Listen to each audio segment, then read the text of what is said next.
إلا بالله العلي العظيم حسبنا الله ونعم الوكيل نعم المولى ونعم النصير بسم الله الرحمن الرحيم الحمد لله الواحد الأحد الفرد الصمد الذي لم يلد ولم يولد ولم يكن له كفوا أحد ثم الصلاة والسلام والتحية والإكرام على الرسول الأمي المكي المدني الهاشمي القرشي المطلبي مولانا ومولى الكونين جد الحسن والحسين أبي القاسم المصطفى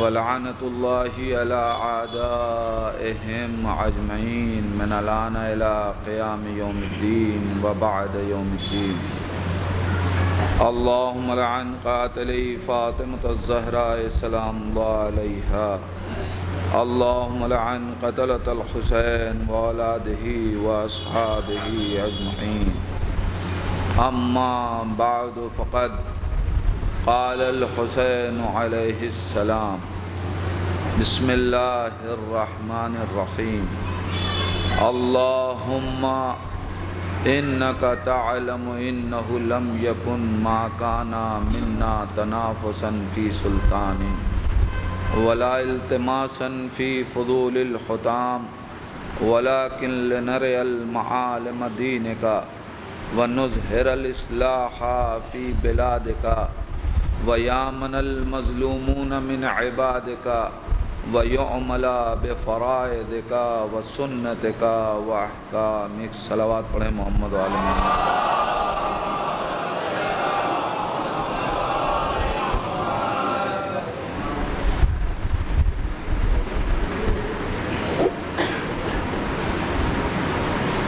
دیکھئے اشارہ ہو رہا ہے کہ آپ حضرات تھوڑا تھوڑا سا اور آگے آ جائیں اللہم صلی اللہ علیہ وسلم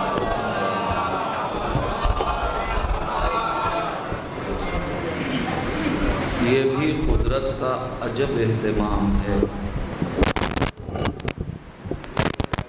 لیے ہم لوگ منبر سے ہوتے ہیں مشاہدے کرتے ہیں یہ قدرت کا عجب اہتمام ہے کہ جب تک مجلس حسین میں غدیر کی یہ رسم پوری نہ کر لی جائے جو پیچھے رہ جاتے ہیں انہیں آگے بڑھایا جائے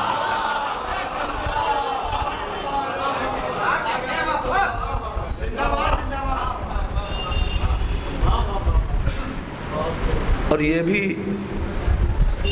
عجیب بات ہے صرف تنہا یہی وہ ادارہ ہے جس میں آگے لایا جاتا ہے ورنہ کائنات پیچھے ڈھکیلتی ہے حسین ہاتھ تھام کے آگے بڑھا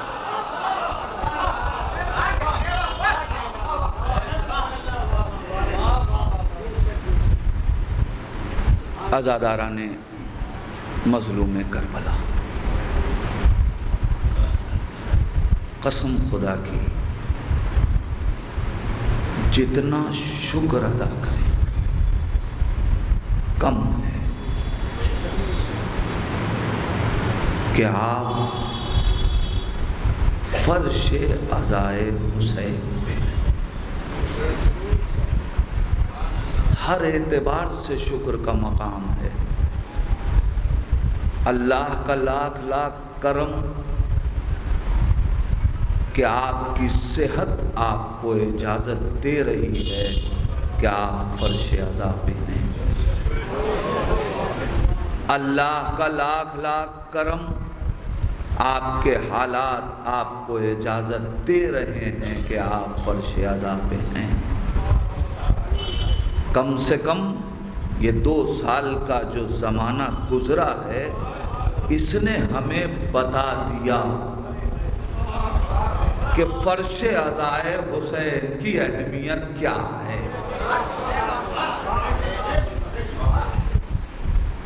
مجلسیں ہم گھروں میں بھی کر رہے تھے، یہ بات سب یاد رکھیں۔ کوئی حسین کا ذکر نہیں روک سکتا، نہ رکا ہے نہ رکے گا۔ یوں ہی وارث حسین نے یزید کے دربار میں کھڑے ہو کے نہیں کہا تھا، جناب زینب سلام اللہ علیہا نے اللہم صلی علی محمد، یزید کے دربار میں یزید کی آنکھوں میں آنکھیں ڈال کے ایک جملہ کہا تھا، واللہ لا تمحو ذکرنا، یزید خدا کی قسم تیری مجال نہیں ہے کہ تو ہمارا ذکر روک لے۔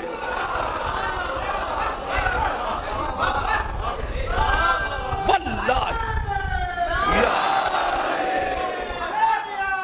زندہ، واللہ لا تمحو ذکرنا، خدا کی قسم روکنے کی بات کیا، تو ہمارا ذکر مٹا نہیں سکتا، تو ہمارا ذکر مٹا نہیں سکتا۔ اب میں اصل تو گفتگو کہیں اور تک لے جانا چاہتا تھا، بات آ گئی لہذا یہاں پہ رک کے دو جملے ضرور کہوں گا، اس لیے کہ شہزادی کا کلام ہے۔ یہ ممکن ہی نہیں ہے کہ لہجہ علی میں بولنے والی کا کلام ترجمے کی حد تک اس کا حق مطلب ادا ہو جائے، ہم زندگی گزار دیں تو اس کلام کی شرح نہیں ممکن ہے۔ لیکن جناب زینب نے کس تمکنت کے ساتھ، کس سکون کے ساتھ، کس اطمینان کے ساتھ، کس یقین کے ساتھ یہ جملہ ادا کیا یزید کے دربار میں۔ کب کہہ رہی ہیں بی بی زینب یہ جملہ؟ بی بی زینب نے پیغمبر اسلام کی حیات میں نہیں کہا کہ جب ساری کائنات رسول کا کلمہ پڑھ رہی تھی تو انسان سوچتا کہ نبی کی بیٹی نے اپنے نانا کا کلمہ پڑھتے ہوئے لوگوں کو دیکھا تو یہ جملہ کہہ دیا کہ تم ہمارا ذکر مٹا نہیں سکتے۔ یہ جملہ جناب زینب نے امیر کائنات کی حکومت کے دور میں نہیں کہا کہ جس کو دیکھ کے دنیا یہ کہتی کہ علی کی حکومت کا جو دبدبہ دیکھا تو بیٹی نے باپ کی حکومت کا دبدبہ دیکھ کے یہ جملہ کہہ دیا۔ یہ بات امام حسن کے دور حکومت میں نہیں کہی۔ قسم خدا کی انسان ذرا غور تو کرے کہ کب کہہ رہی ہیں زینب، کہاں کہہ رہی ہیں زینب؟ زینب کوفے میں جب شہزادی ہیں تب یہ جملہ نہیں کہا، جب شام میں اسیر ہیں، جو اسیری میں اتنی آزاد فکر رکھتی ہو اسے زینب کہتے ہیں۔ لبیک یا زینب، لبیک یا زینب، لبیک یا زینب۔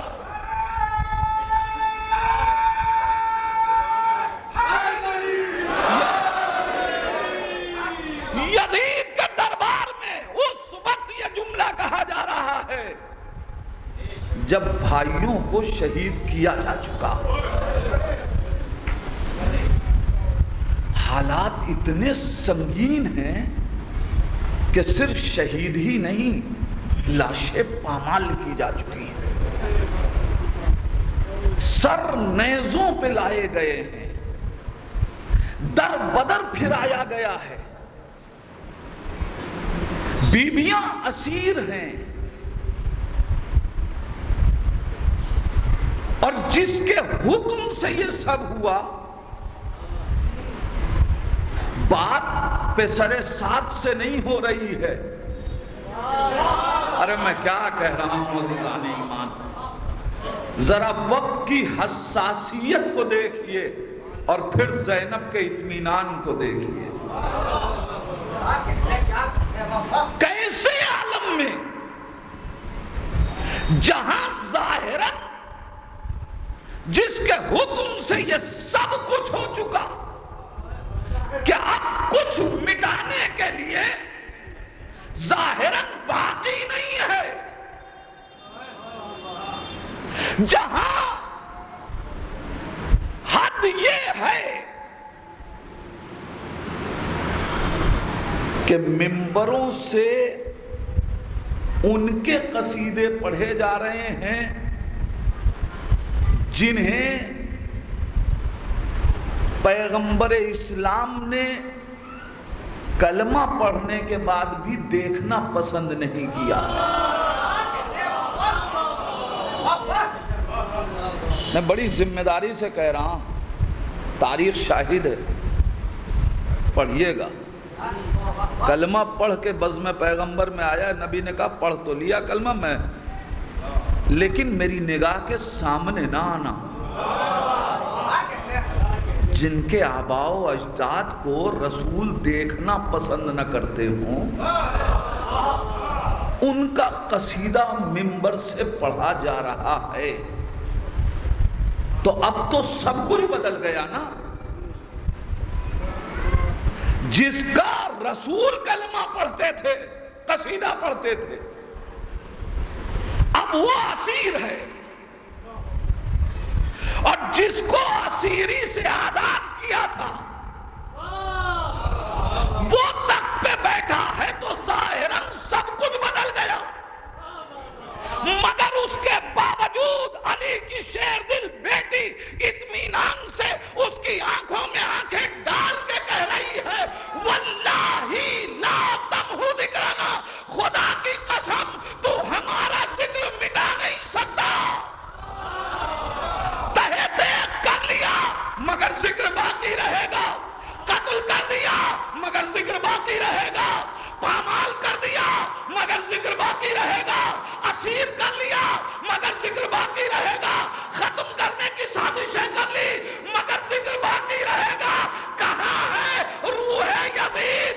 آئے دیکھے جو کل دربار میں زینب نے چیلنج کیا تھا.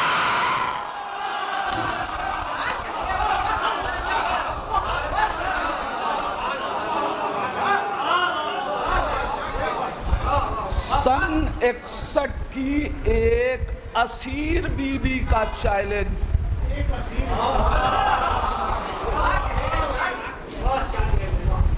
جب بنی امیہ اور بنی عباس کی حکومتیں اسے نہ مٹا سکیں. ایک صلوات پڑھیں محمد آل محمد.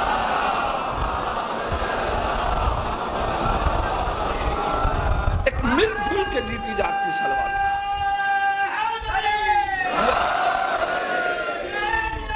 زندہ آباد. پہچانے انسان علی کی شیر دل بیٹی، اور جملہ کیا ہے؟ واللہ، قسم خدا کی. اس میں جلالہ سے قسم کھائی ہے کہ اگر کوئی یہ قسم یوں ہی کھا لے تو کفارہ واجب ہو جائے. ارے آغوش رسالت کی پروردہ ہے زینب، اتنے اطمینان سے ایک جملہ کہہ رہی ہے، تو یہ صرف سن 61 کے یزید سے نہیں کہا ہے. اب میں جملہ آپ کے حوالے کر رہا ہوں. زینب نے یہ چیلنج صرف سن 61 کے یزید سے نہیں کیا، بلکہ قیامت تک کی یزیدیت کو زینب چیلنج کر رہی ہیں. واللہ لا تمحو ذکرنا، یاد رکھنا تم ہمارا ذکر مٹا نہیں سکتے.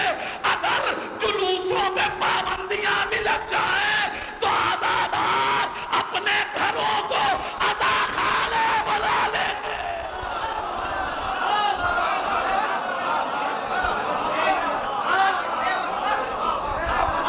معجزہ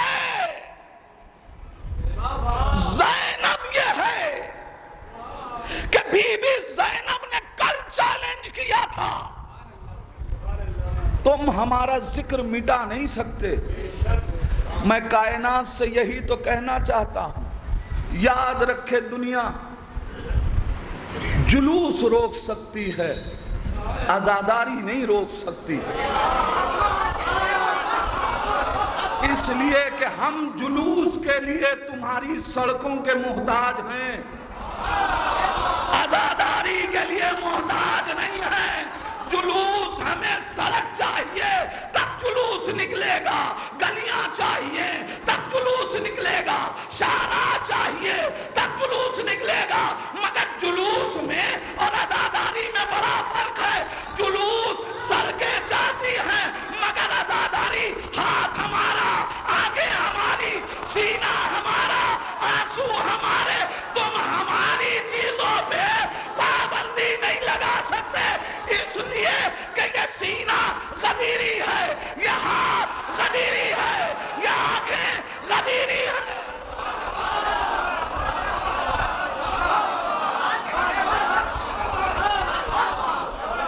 کیوں میں نے کہا کہ یہ ہاتھ غدیری ہے؟ کیوں میں نے کہا یہ آنکھیں غدیری ہے؟ کیوں میں نے کہا کہ یہ سینہ غدیری ہے؟ دنیا یہ سمجھ رہی ہے کہ ہم اپنا پیسہ عزاداری حسین میں لگاتے ہیں، غلط۔ اپنا کہاں رہ گیا جب ہم غدیری ہو گئے؟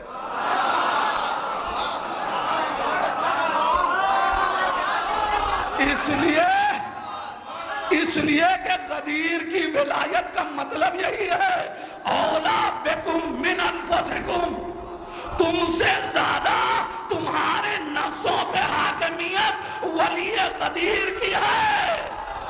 اس کا مطلب ہاتھ تمہارا ہوگا، حکومت حسین کی ہوگی، آنکھیں تمہاری ہوگی، حکومت حسین کی ہوگی۔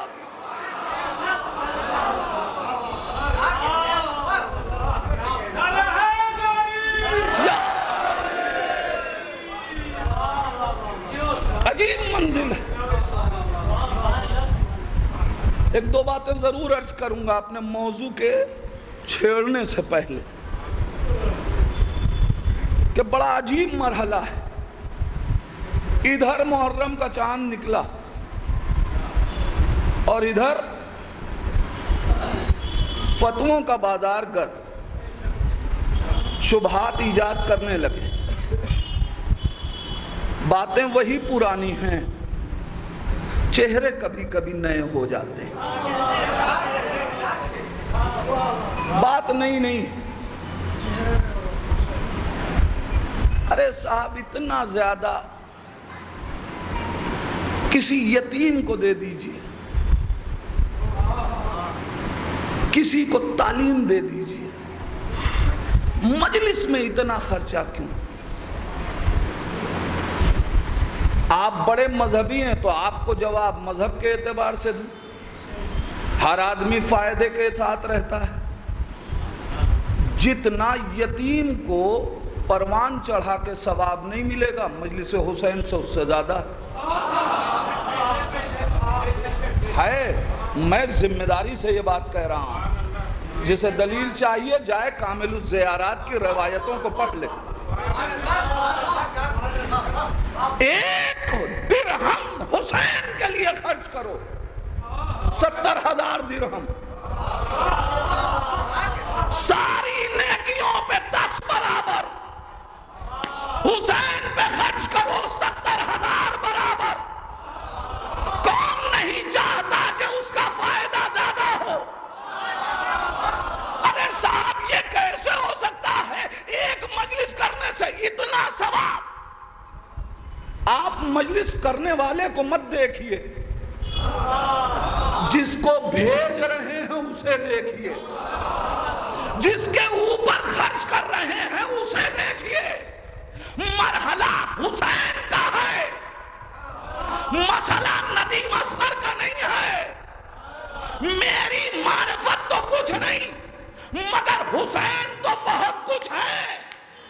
ارے آپ کو اگر یقین نہ آئے تو سوچئے، اگر 100 روپے کا تحفہ کوئی آپ کی ماں کو دے دے، آپ کے باپ کو دے دے، 100 روپے کی قیمت نہیں ہے۔ جسے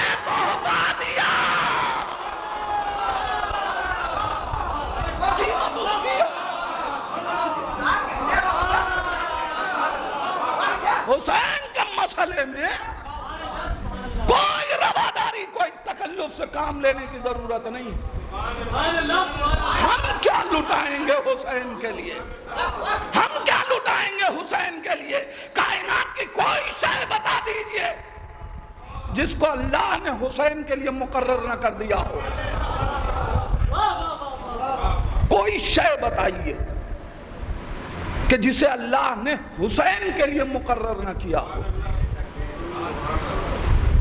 آپ سوچ لیجئے، اللہ تو چاہتا ہی نہیں کہ کوئی بندہ ایک لمحے کے لیے بھی حسین سے غافل ہو۔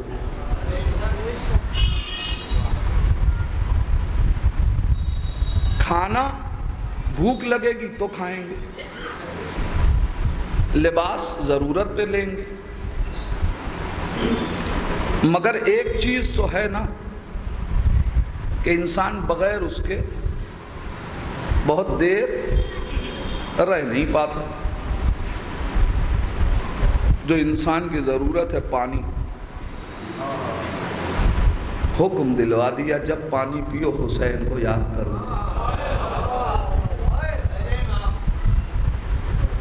یہ چھوٹی چھوٹی چیزیں ہمیں بڑی بڑی معرفت عطا کرتی ہیں۔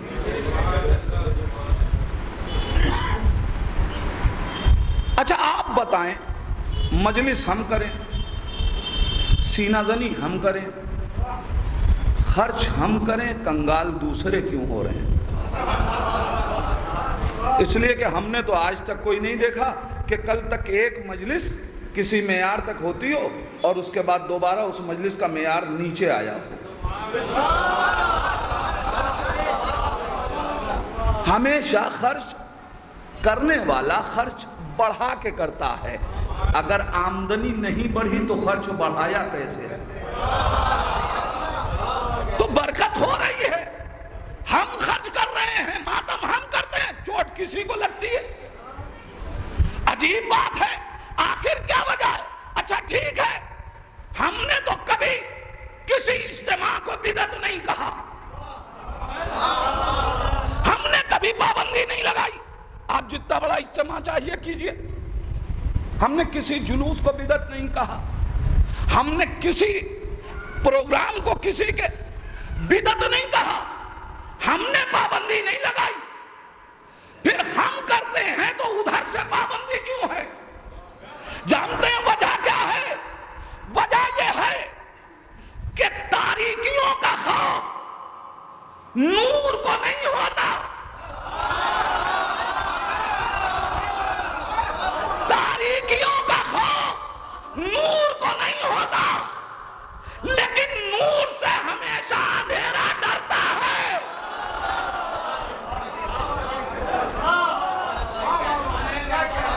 بھئی آپ کسی صحرا میں چلے جائیے، خوب اندھیرا ہو، آپ کو وہ اندھیرا اٹریکٹ کرے گا، متوجہ کرے گا؟ کبھی نہیں کرے گا۔ لیکن اسی صحرا میں کہیں ایک چراغ جل رہا ہو، آپ ادھر متوجہ ہو جائیں گے۔ یزیدیت پریشان ہے کہ ہم بدعت کی تاریکیاں لاکھ پھیلاتے ہیں، یہ حسینیت کا ایک چراغ روشن کر کے کائنات کو ادھر۔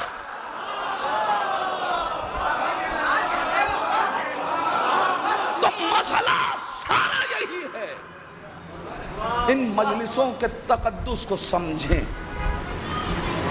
ہم فرش عزائے حسین پہ ہیں، جتنا شکر ادا کریں کم ہے۔ اور آج ہی یہ میسج بھی پہنچا دینا چاہتا ہوں دنیا والوں کو۔ دیکھو ایک قوم عزاداری کر رہی ہے تو اسے کرنے دو،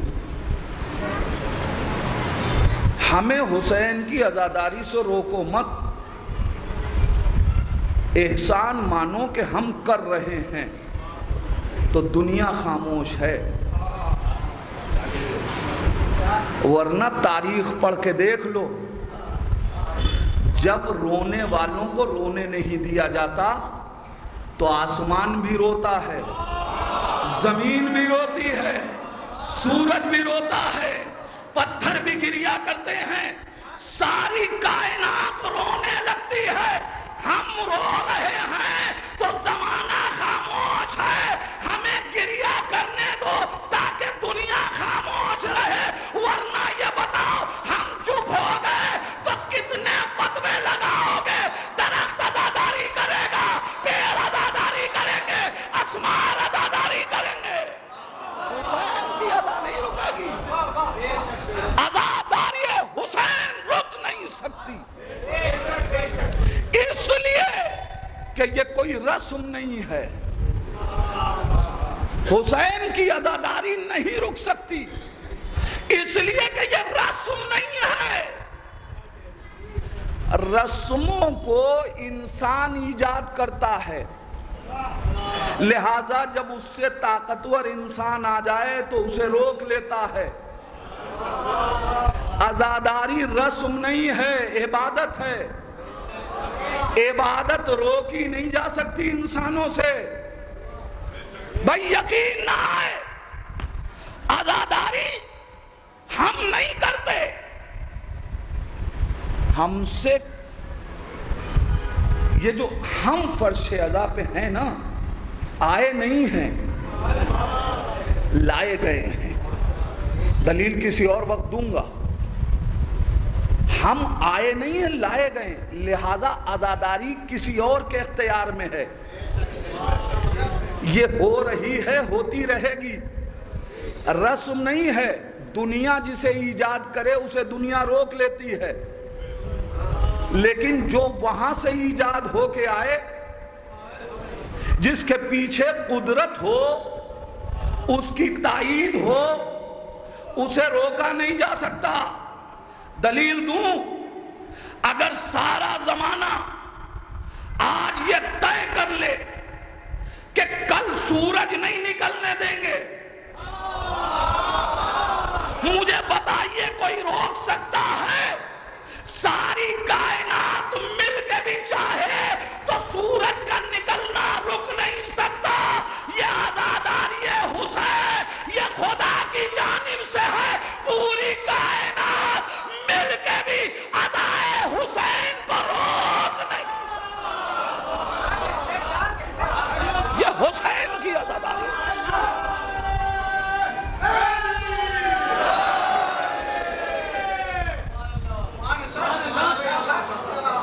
اور یہ جتنی باتیں میں کہہ رہا ہوں روایات کی روشنی میں کہہ رہا ہوں،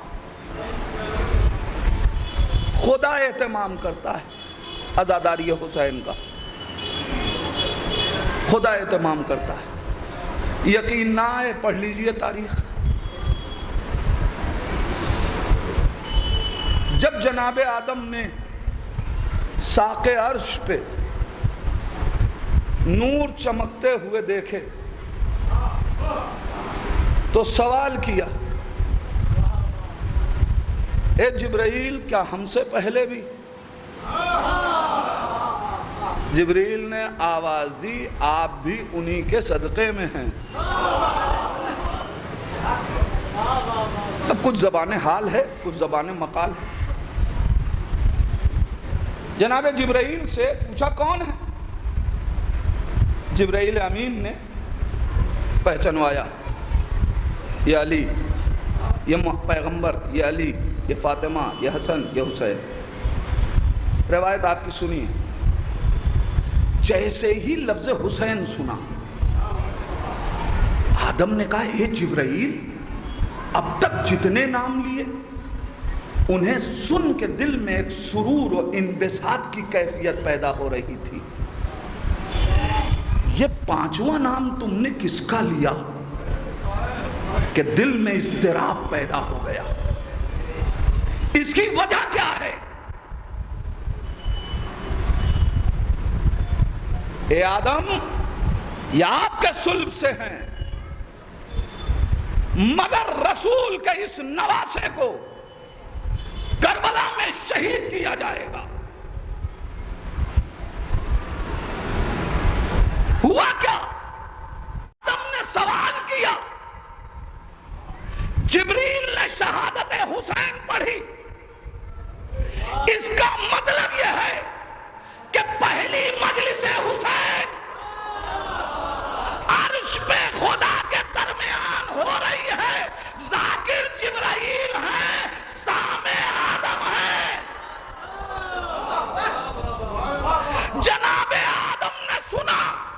حسین پہ روئے اور سوال کیا کہ کون قتل کرے گا؟ جواب دیا کائنات کا شقی ترین شخص یزید۔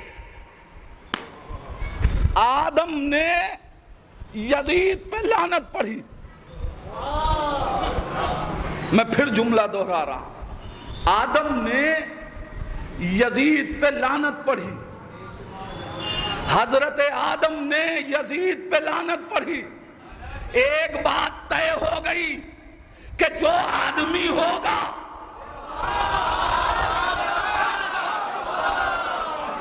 وہ یزید پہ لعنت کرے گا۔ حسین پہ رو کے بتایا جس میں آدمیت ہوگی وہ حسین پہ روئے گا۔ اب یہ نہ دیکھنا کہ ایک ہندو حسین پہ کیوں رو رہا ہے، ایک سکھ حسین پہ کیوں رو رہا ہے، جس میں آدمیت ہے وہ گریہ کرتا ہے۔ یہ حسین کی مجلس ہے، یہ ادائے حسین ہے، اسے کوئی روک نہیں سکتا،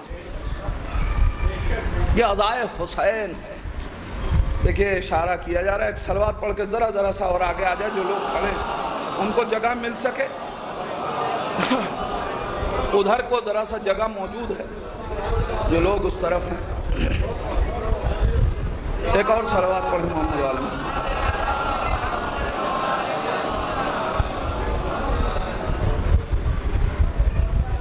ایک اور صلوات پڑھیں۔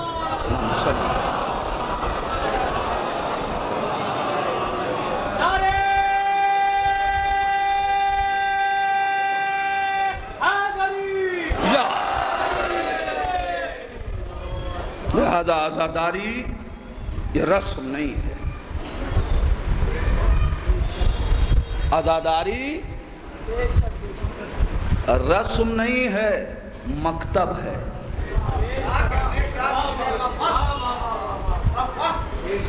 رسموں کو دیکھ کے بھی سبق نہیں حاصل کیا جاتا، مگر مکتب سے درس لیا جاتا ہے۔ ہم عزاداری کر رہے ہیں اس لیے کہ ہمیں کچھ حاصل کرنا ہے، ہم مکتب حسین میں ہیں۔ میں پھر جملہ آپ کے حوالے کر رہا ہوں، عزاداری عاشور حادثہ نہیں ہے، عاشور حادثہ نہیں ہے، مکتب ہے۔ حادثہ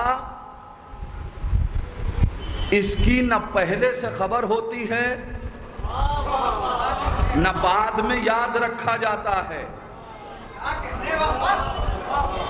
حادثے کی نہ پہلے سے خبر ہوتی ہے نہ بعد میں یاد رکھا جاتا ہے، اور اگر یاد بھی آئے تو کوئی یاد کرنا نہیں چاہتا۔ آپ بتائیں کہ کسی کے خدا نخواستہ بچے کا ایکسیڈنٹ ہوا ہو، وہ کہتا ہے کہ اس راستے سے نہ چلا کرو۔ کیوں نہ چلا کرو؟ کہ اس لیے کہ اس راستے پہ ہمیں وہ تلخ حادثہ یاد آتا ہے۔ عزیزان ایمان، اس کا مطلب حادثے کو کوئی یاد کرنا نہیں چاہتا، مگر اتنے اہتمام کے ساتھ ہر سال عزاداری حسین کا فرش بچھا کے حسین کی شہادت کو دہرایا جانا اس بات کی دلیل ہے کہ کربلا حادثہ نہیں ہے، واقعہ ہے۔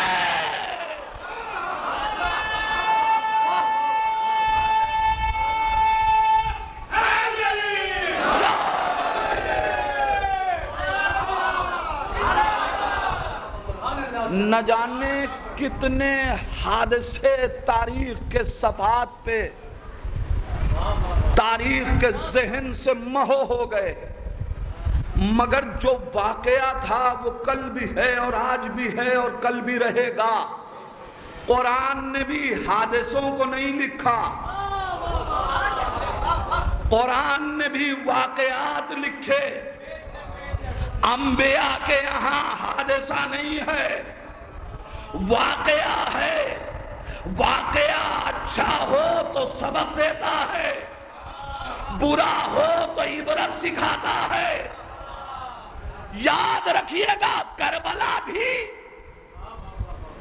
حادثہ نہیں، مکتب ہے۔ دوسرا جملہ کہہ رہا ہوں، کربلا کہانی نہیں ہے، درس ہے۔ کہانی سنا کے بچوں کو سلایا جاتا ہے، کربلا سلانے کے لیے نہیں سنائی جاتی، جگانے کے لیے سنائی جاتی ہے۔ یہی وجہ ہے کہ نہ جانے کتنی کتھائیں دن بھر ہوا کرتی ہیں، مگر یزیدیت کو ان سے کوئی پریشانی نہیں، اس لیے کہ ساری کہانی سلاتی ہے، کربلا کی کہانی جگاتی ہے۔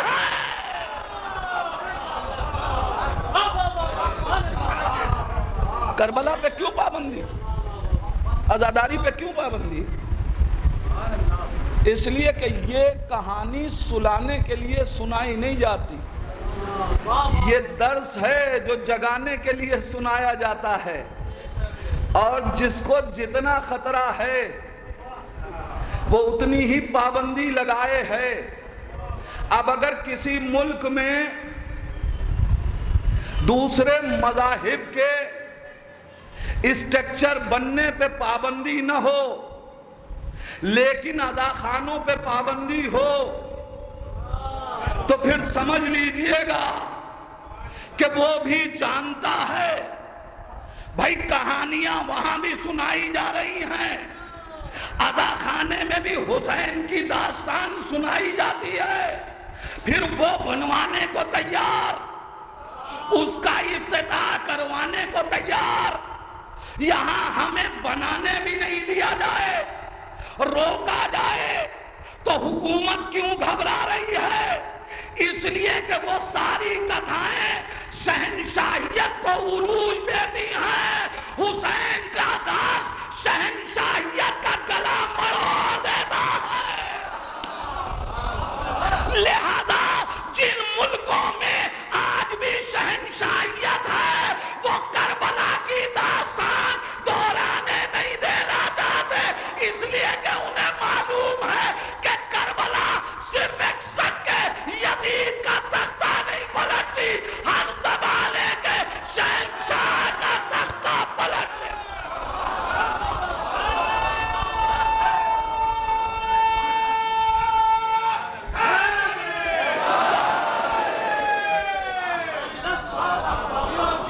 پہچانے کربلا کو، جب نعمت کی معرفت ہوتی ہے تو عمل میں مزہ بھی آتا ہے، ثواب بھی بڑھتا ہے۔ ہم سمجھیں تو یہ عزاداری کیا ہے۔ دیکھیں وقت بالکل ہاتھ سے نکل رہا ہے، موضوع صرف اس مرحلے تک،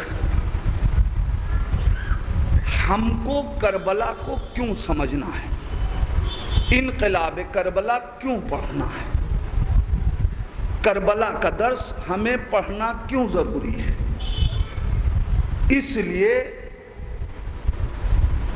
کہ ہم بھی ایک حسین کے منتظر ہیں۔ میں نے پوری کربلا آپ کے حوالے کر دی۔ ہم اس حسین کا انقلاب، اس حسین کے انصار، اس حسین کا درس اس لیے دہرا رہے ہیں کہ ہم بھی ایک انقلاب کے منتظر ہیں، ہم بھی ایک حسین کے منتظر ہیں، ہمیں بھی ایک لشکر کا حصہ بننا ہے، ہمیں بھی کسی حسین کا ناصر بننا ہے، لہذا اس حسین کا ناصر بننے کے لیے یہ دیکھنا ضروری ہے کہ حسین کے ناصر کیسے ہوتے ہیں۔ اگر ہم نے کل کے حسین کے انصار کو نہ پہچانا تو ہم کل آنے والے حسین کے ناصر کیسے بنیں گے؟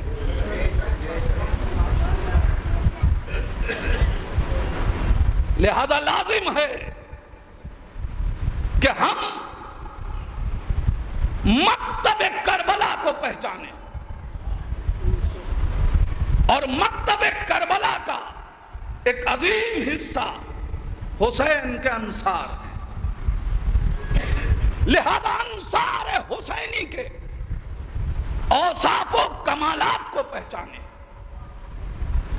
ان 10 دنوں میں جتنی توفیق حاصل ہوئی، انشاءاللہ آپ کے درمیان اوصاف حسین، انصار حسین کے اوصاف اور ان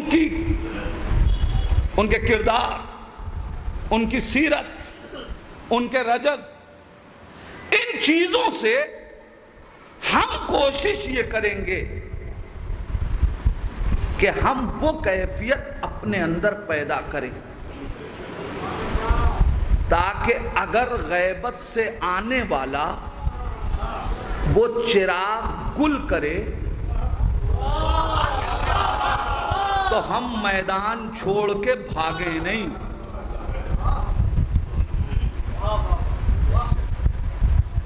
کربلا کا ظہور سے اور غدیر سے ایک اٹوٹ رشتہ ہے، اس لیے کہ یہ سب بلا فصل ہیں۔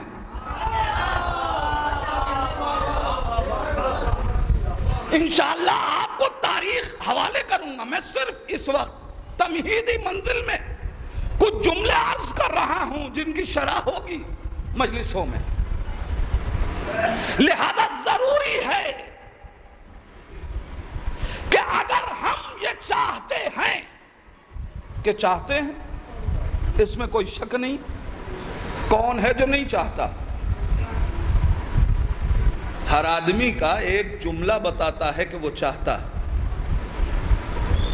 ہر آدمی دعا پڑھتا ہے کہ نہیں، اللہم اجعلنا من انصارہ، اے پروردگار ہمیں امام زمانہ کے ناصروں میں شمار کر۔ اللہم صلی علی محمد۔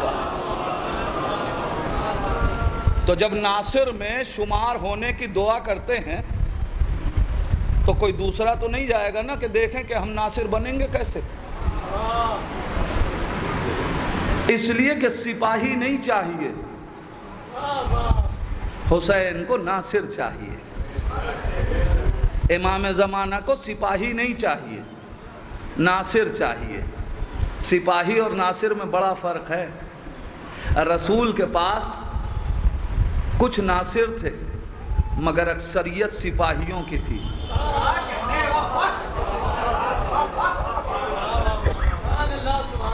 ایک جملہ اور کہہ دوں، حسین کو ناصر چاہیے، صحابی نہیں چاہیے،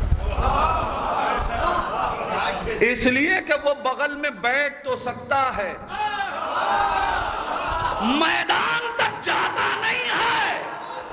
ناصر وہ ہے جو رزم میں بھی ساتھ رہتا ہے، بزم میں بھی ساتھ رہتا ہے۔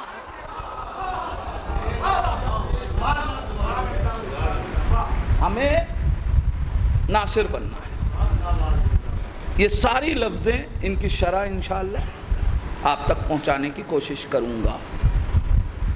فرق کیا ہے ناصر میں اور سپاہی میں؟ عزیزان ایمان، آج صرف اس منزل تک کہ جو میں نے امام کے کلمے پڑھے، جملے دہرائے، سرنامہ سخن کے طور پہ. انہیں اگر ہم منشور کربلا کہیں تو غلط نہیں. کربلا پہچاننی ہے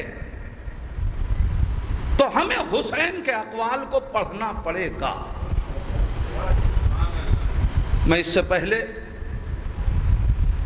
جو باتیں دہرا چکا ہوں اور کہہ چکا ہوں میں انہیں نہیں کہنا چاہتا اسی شہر میں. صرف اس منزل کو طے کرنے کے لیے اپنے جوان بھائیوں تک ایک میسج پہنچانے کے لیے ان جملوں کا سہارا لے رہا ہوں کہ یاد رکھیے ہم کربلا کا مقصد کس سے پوچھیں؟ شاعر سے، خطیب سے، ادیب سے، مقرر سے، محدث سے، دانشور سے نہیں. یہ ہمیں کربلا تک نہیں لے جا سکتے تنہا اپنی فکر کے تحت. کیوں؟ اس لیے کہ یہ سب غیر معصوم ہیں. کربلا ایک معصوم کے عمل کا نتیجہ ہے، لہذا کوئی غیر معصوم کیا جانے کہ عمل معصوم کی مصلحت کیا ہے. ان کا جملہ، ان کا شعر، ان کا قول ہمارے لیے اس وقت حجت ہے جب ان کے قول کے پیچھے حسین کا قول تائید میں ہو.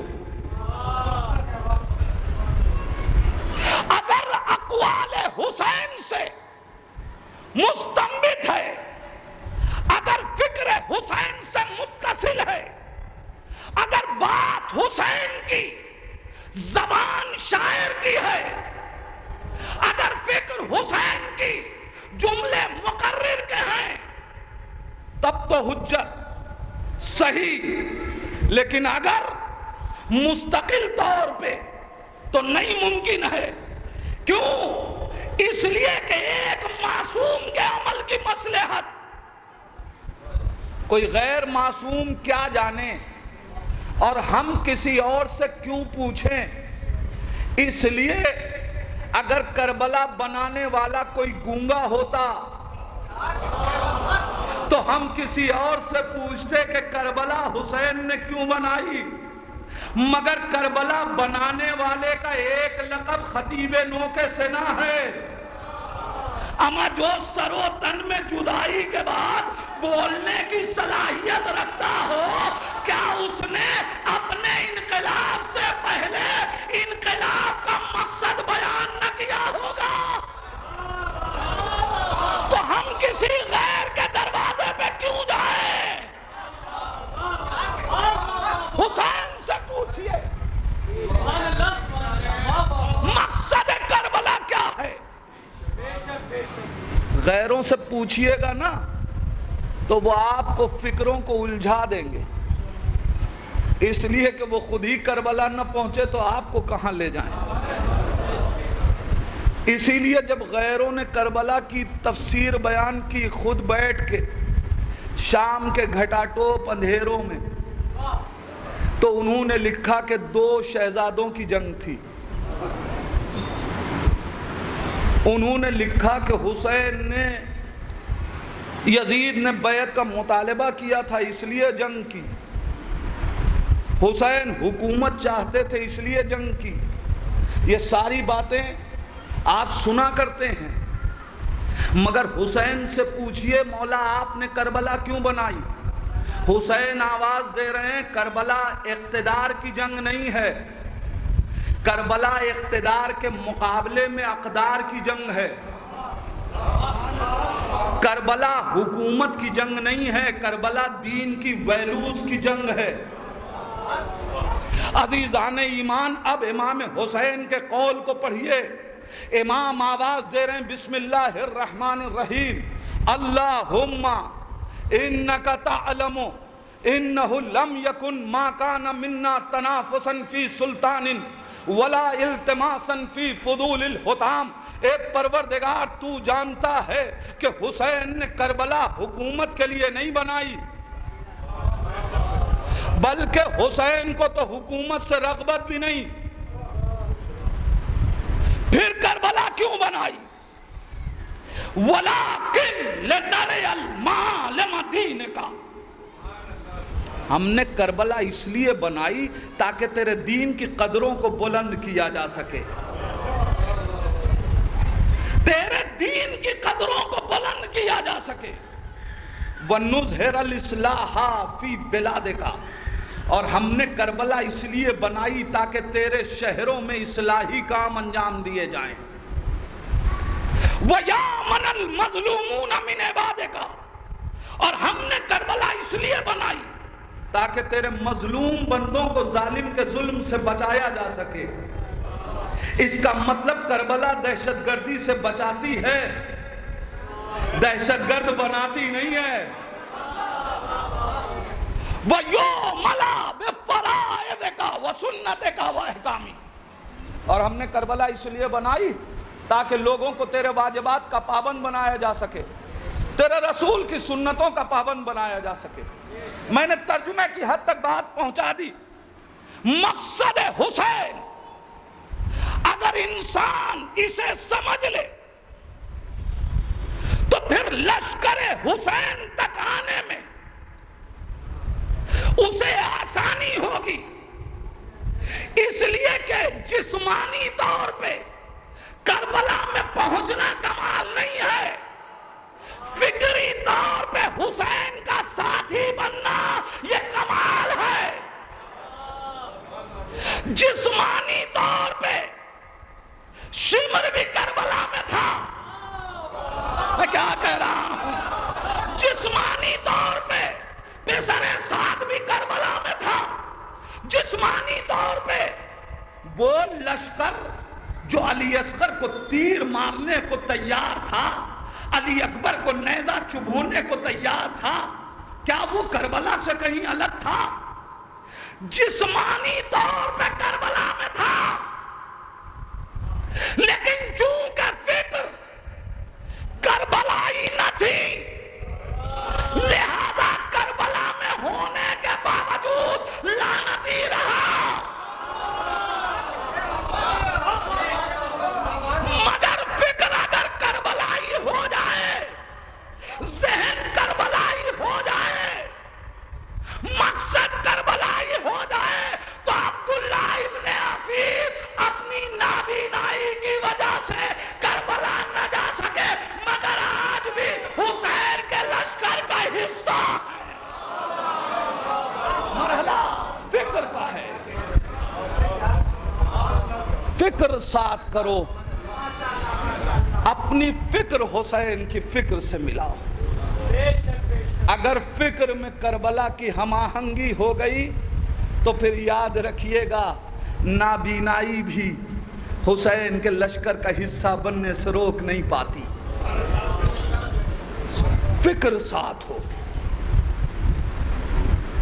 ہمیں فکر ساتھ کرنے کے لیے حسین کی فکر پڑھنی پڑے گی. آج تک کی گفتگو یہیں پہ روک رہا ہوں. ہمیں فکر حسینی، ورنہ جسمانی طور پہ آپ دیکھیے مدینے سے امام حسین نکلے ہیں تو بہت سے افراد تھے جو مکے تک جسمانی طور پہ ساتھ رہے، مگر وہاں چونکہ فکر ایک نہ تھی. حسین نے حج کو عمرے سے بدلا مگر انہوں نے احرام نہ اتارا. انہوں نے احرام نہ اتارا. کیوں؟ اس لیے کہ جسم تو ساتھ تھا، فکر ساتھ نہ تھی. جسمانی طور پہ ساتھ میں تھے، فکری طور پہ ساتھ نہ تھے. جسمانی طور پہ تو حسین کے پیچھے پیچھے تھے، مگر فکری طور پہ حسین کے ساتھ نہ تھے۔ جسم پیچھے رہتا ہے، فکر ساتھ ہوتی ہے۔ جسم پیچھے رہتا ہے، فکر ساتھ ہوتی ہے۔ اگر فکر ساتھ ہو جائے، جملہ آپ کے حوالے کر رہا ہوں، اگر جسم ساتھ ہو جائے، فکر ساتھ نہ رہے، تو فرعون موسیٰ کے پیچھے پیچھے جسمانی طور پہ ساتھ تھا، مگر وہی دریا جو سب کو عبور کرا لے گیا، فرعون کا لشکر ڈوب گیا۔ کیوں؟ اس لیے کہ جسم ساتھ تھا، فکر ساتھ نہ تھی۔ مگر جو موسیٰ کے ساتھ جسمانی طور پہ بھی تھے، فکری طور پہ بھی تھے، وہ اسی دریا سے عبور کر گئے۔ لہذا اگر آج ہمارا جسم ساتھ نہیں ہے تو زیارت عاشوراء ہمیں سکھا رہی ہے، یا لیتنی کنت معکم، اے حسین کاش ہم آپ کے ساتھ ہوتے۔ اس کا مطلب یہ ہے کہ ہمارا فکری سفر حسین کے ساتھ جاری ہے۔ بس بات مکمل۔ فکر ساتھ لاؤ، اور فکر ساتھ لانے کے لیے فکر حسین پڑھنی پڑے، فکر انصار حسین کا مطالعہ کرنا پڑے گا۔ عزیزان ایمان، 26 رجب کو حسین مظلوم کو ولید کے دربار میں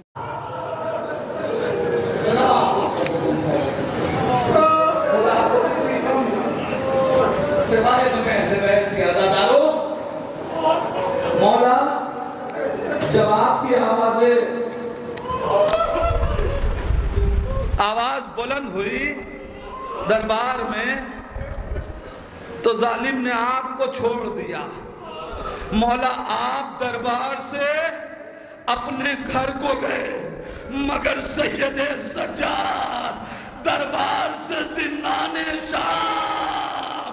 اے آقا، ارے آپ جب گھر سے کربلا کے لیے نکلے تو صغرا کو چھوڑا تھا، مگر زندہ، مگر جب سید سجاد دربار سے شام کے زندان میں گئے اور زندان شام سے نکلے تو ایک بہن کی لہد زندان میں بنا گیا۔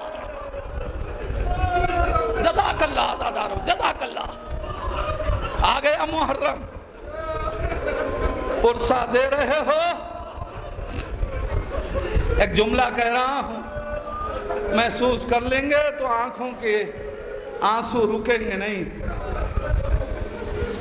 خدا کا شکر ادا کیجئے، محرم آیا ہے تو آپ اپنے وطن میں ہیں، زینب زندان میں ہے۔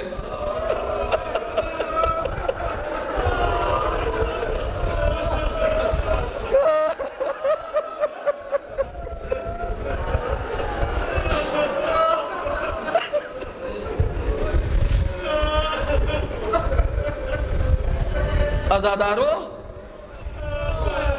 مجلس حسین منعقد کرنے والوں، زہرا تمہیں دعائیں دے رہی ہوں گی۔ میرے لال کفر سے ادا بچھانے والوں، خدا تمہیں سلامت رکھے۔ جانتے ہو 28 رجب کو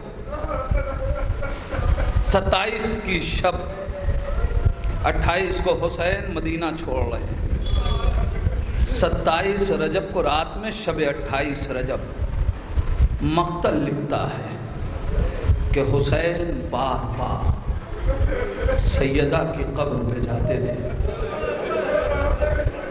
اماں تیرا حسین جا رہا، اماں تیرا لال مدینہ چھوڑ رہا ہے، اماں۔ جزاک اللہ جزاک اللہ۔ چند تھوڑا سا وقت اور لینا چاہتا ہوں، حق ماتم ادا ہو سکے۔ اماں تیرا لال جا رہا ہے۔ عزاداروں، میں نے ایک روایت پڑھی، حسین بار بار ماں کی قبر پہ جاتے تھے، پوری رات حسین نے اسی تڑپ میں گزار دی۔ گھر آتے تھے پھر ماں کی یاد ستانے لگتی تھی، حسین پھر ماں کی قبر پہ جا کے گریا کرتے تھے، آنسو بہاتے تھے۔ کبھی رسول کی تعویذ سے لپٹ کے کہتے تھے، نانا مجھے اپنی تربت میں لے لو، کائنات میں مدینے میں رہنے کے لیے۔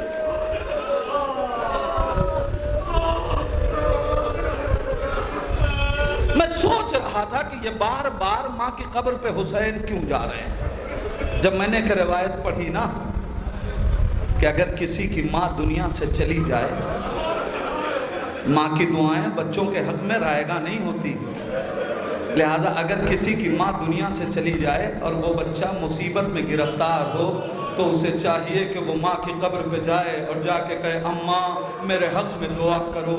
عزادارو، جب میں نے یہ جملہ پڑھا نا، یہ روایت پڑھنے کے بعد سمجھ میں آیا حسین بار بار ماں کی قبر پہ جا کے کہتے ہوں گے، اماں میرے حق میں دعائیں کرنا، میں کربلا جا رہا ہوں، اماں اس وقت دعا کرنا جب کربلا میں اپنے جوان کے سینے سے برچھی کا پھل کھینچوں، اماں میرے حق میں دعا کرنا جب قاسم کی لاش کے ٹکڑے میں اپنی ابا کے دامن میں اٹھاؤں۔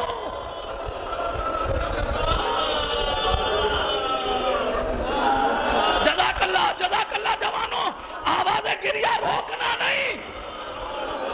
جب کوئی بلند آواز میں حسین کا ماتم کرتا ہے، چھٹے امام دعا دیتے ہیں، پروردگار اس کی آوازوں پر رحمت نازل کر۔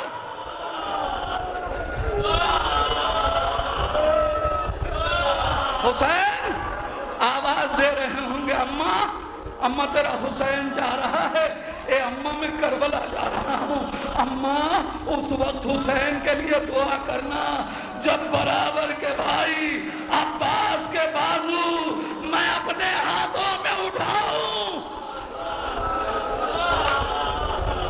اماں تیرے غریب بیٹے کو اس وقت دعا کی بڑی ضرورت ہوگی، اماں ارے جب میرے ہاتھوں پہ 6 مہینے کے بچے کا لاشا، ارے میں اسے لے کے مقتل سے خیمے کی طرف آؤں، اماں حسین کے حق میں دعا کرنا۔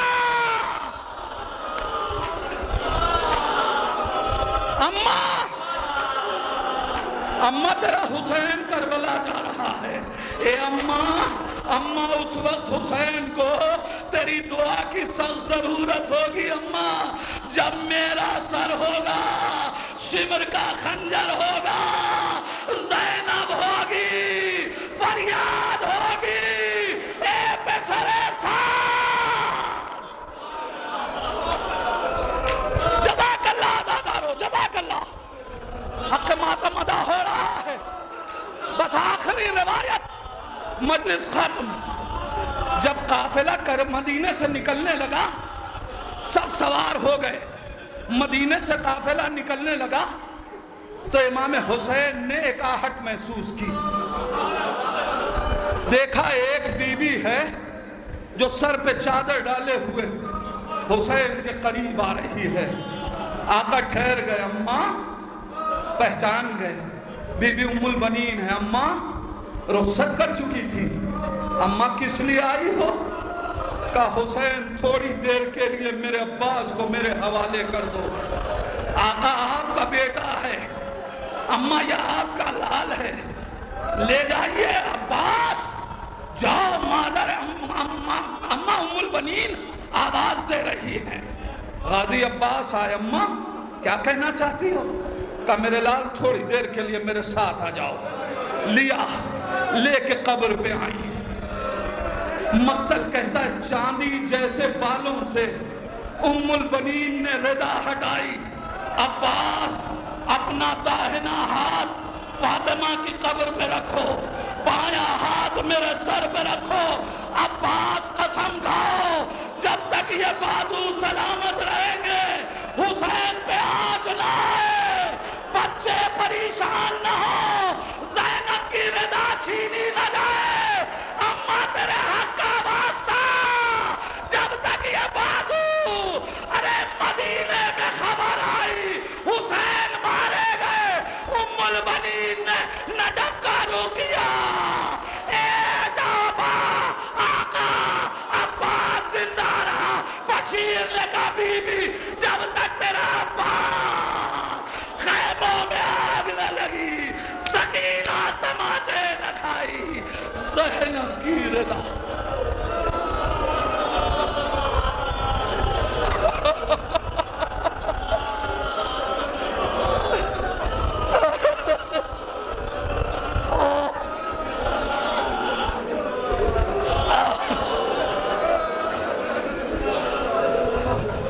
اِنَّا لِلَّهِ وَإِنَّا إِلَيْهِ رَاجِعُونَ رضاً بِقَضَائِهِ وَتَسْلِيمًا لِأَمْرِهِ۔ بار اللہ تجھے واسطہ ہے محمد و آل محمد کا، ان آوازوں پہ اپنی رحمت نازل فرما۔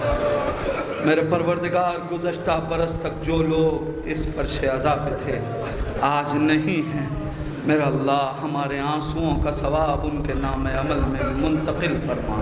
اے میرے پروردگار یہ آنکھیں غم حسین میں نمناک ہوئی ہیں، ان آنکھوں کو اس وقت تک بند نہ کرنا جب تک یہ کربلا کی زیارت نہ کرنا۔ میرے پروردگار تجھے واسطہ ہے محمد و آل محمد کا، جہاں جہاں بھی عزادار حسین ان کی جان، مال، عزت، آبرو کی حفاظت فرما۔ میرے اللہ تجھے واسطہ ہے محمد و آل محمد کا، علماء کرام آیات اعظام کا سایہ ہمارے سروں پہ سلامت رکھ۔ اے میرے پروردگار وارث عزا کی خدمت میں ہم سب کا پرسہ ارسال فرما، امام زمانہ کے ظہور میں تعجیل فرما، عند ظہور اتنی توفیق دے کہ ہم اپنے امام کو پہچان سکیں، اسی امام کا واسطہ ہم کو ان کے آوان و انصار میں شمار فرما۔ ربنا تقبل منا انکا انت السمیع العلیم۔